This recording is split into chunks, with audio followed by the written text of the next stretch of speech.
So hello guys, I hope you are well. So I want to give you a quick analysis or some very quick ideas that you can implement when you are using digital taxis in Nairobi, and they will help you save some money. If you are watching this video and you are a frequent user of taxi services in Nairobi, then this video is for you, and my hope is that it will help you in a way to save some money when you request your next trip. The first advice I'm going to give you is that when it rains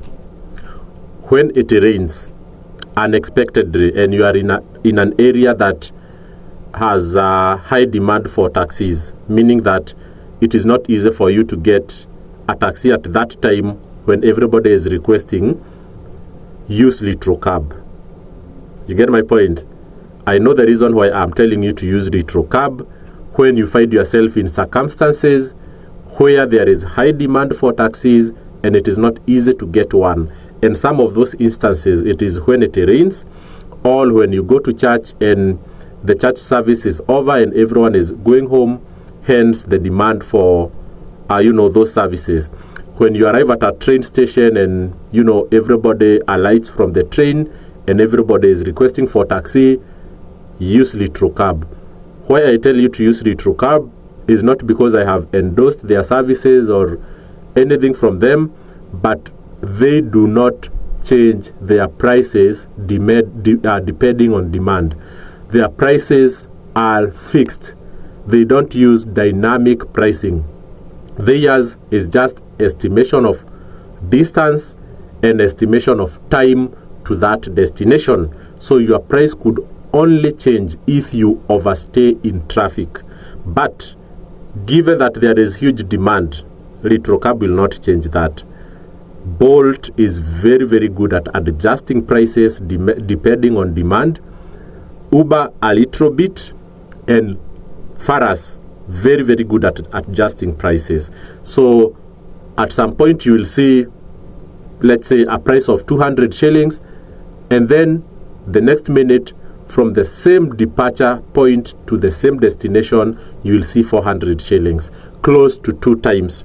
So I hope that one will save you money. The second point that you need to note is that when your driver is dropping you to a destination that requires parking fees, let's say for instance a mall like I would say a center or Sarit Center or the airport or the standard gauge railway station, if your driver is taking you to those destinations and you had put your final destination as those places, okay, the final price, if the driver drops you inside that circumference of the mall, that circumference of the airport, your final price will be included in your invoice. So whatever will be displayed for you to pay will be inclusive of the parking fee for Litro Cab, for Uber, and for Bolt.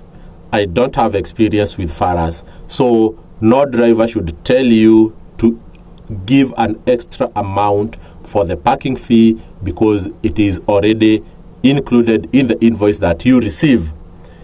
That is point number 2. Point number 3. Anytime you request and you are outside those parking places, for instance, you have walked outside of the mall to request for taxi, or you have walked outside the standard gauge railway station and you are outside there, a walking distance. Outside the malls, people walk from the mall parking area to go and request the taxi from right in front of the mall where the road is. If you are outside there, you request Uber from outside, and then the driver tells you he's just inside the mall in the parking lot. If you walk to where the driver is, the app will add the parking fee. But if you tell the driver to drive outside the mall to the place where you are, the parking fee will not be included.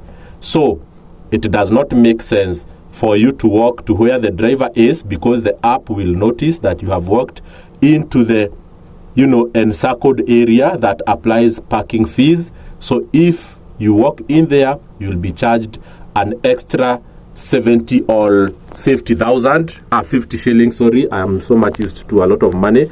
So you'll be charged an extra 50 or 70 shillings, depending on how much it costs to park inside that mall. Point number 4. When you are using Bolt, Uber, or Little Cab, and then you get close to your destination, okay, and for one reason or the other, you decide that you want to change your destination to another destination that is not quite far. I give you an example. Maybe someone wanted to drop at Gara Market from Thika Road. So you are coming from Thika Road and you wanted to drop at Gara Market. And for one reason or the other, you decide that instead of dropping at Gara Market, you want to proceed to town. Okay, maybe at Nation Center or Kimathi Street. If you try to amend your distance from Gara to town, it will be more expensive for you than to get to your destination and continue to the next one. I have seen that happen so much with Bolt. Actually, it will charge you like quite a lot on top of what you could have paid from Gara to town, because that could have charged you, let's say, 200. But if you change your destination when you are getting close to where you are going, then it is not like adding a stopover. It is more expensive.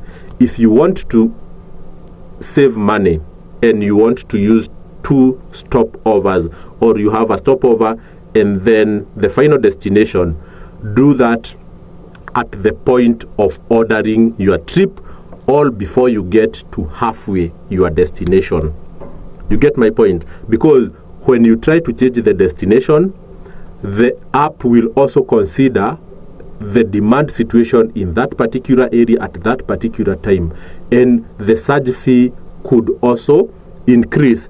And also, I think sometimes they consider the inconvenience of the driver, because it's like the driver was not notified that an abrupt change of destination could happen in the last minute. So when it happens, they could, penalize you for that.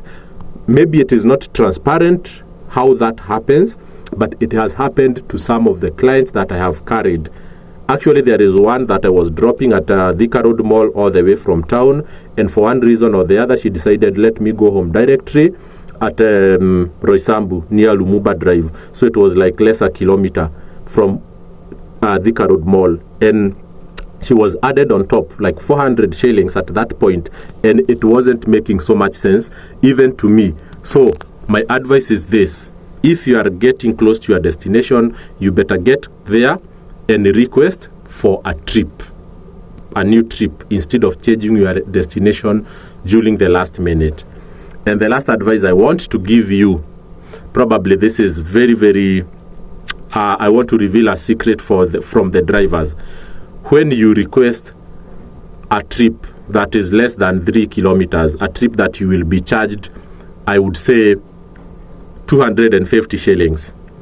If you put a stopover for a distance that maybe you will go to the first stopover of, let's say, 2 kilometers, and another from that first stopover to your last destination, if it is 2 kilometers, it means that you will do 2 and another 2, so it will be 4 kilometers.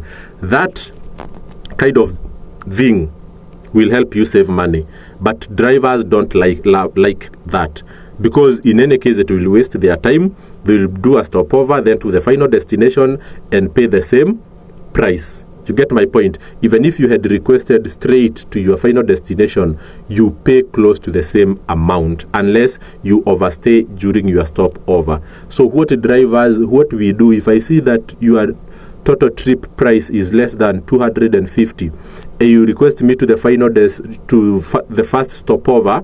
When I get there, I pretend to end the trip by mistake. So after 2 kilometers, I end the trip by mistake, and I tell you, instead of initiating the stopover, I end the trip. And you know what happens? You will have to pay me the full amount, because the full amount is 250, and that's probably the minimum price per any trip that you take. So the drivers will end that trip by mistake and cause you to pay the 250 shillings. And then, because your stopover was not going to take long, you know what? You request the same driver and pay another 250 shillings from there, and they get their 500 shillings from the initial trip estimation, which was to be like 250 shillings. So that's a trick that a lot of drivers I know, they play that trick. I don't play it myself, but I'm aware that a lot of drivers, they play that game. So be very keen if you are requesting for a short distance trip with a stopover in between. Just tell the driver not to end the trip. You get my point. You better tip him something small for the waiting time if it takes more than estimated, but that's something that is happening in the industry. So I hope, guys, I have helped you with one or two things.